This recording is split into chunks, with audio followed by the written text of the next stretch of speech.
நாமக்கல் மாவட்டம் ஒருவந்தூரில் புதிய மணல் குவாரியை அமைக்க எதிர்ப்பு தெரிவித்து விவசாயிகளும் பொதுமக்களும் போராட்டத்தில் ஈடுபட்டு வருகின்றனர்.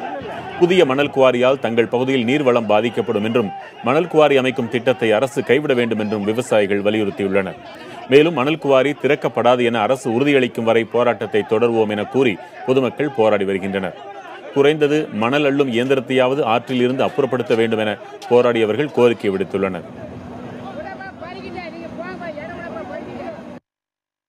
புதிதாக மணல் குவாரி அமைக்க தமிழக அரசு ஆணையிட்டு இங்கு காலையிலிருந்து ஆயிரக்கணக்கான பொதுமக்களை மிரட்டுவதற்காக தமிழக அரசு காவல்துறை ஏவிவிட்டு தற்பொழுது பொதுமக்கள் விவசாய பெருங்குடி மக்களும் திரளாக ஆற்றுக்குள் புகுந்து மணல் இயந்திரத்தை வெளியில் அப்புறப்படுத்த முயற்சியில் தீவிரமாக ஈடுபட்டுள்ளோம்.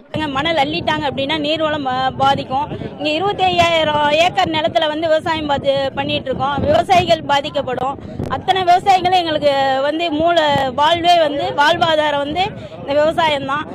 இந்த மணல் அள்ளிட்டாங்கன்னா நீர்வளம் குறைந்து விடும். அதனால எங்களுக்கு இந்த முற்றுகை போராட்டம் தொடரும். இவங்க நிறுத்துற வரையிலும் நாங்க தடுப்பணை கட்டி கொடுக்கிற வரையிலும் இந்த முற்றுகை போராட்டம் தொடரும் என கேட்டுக்கொள்கிறேன்.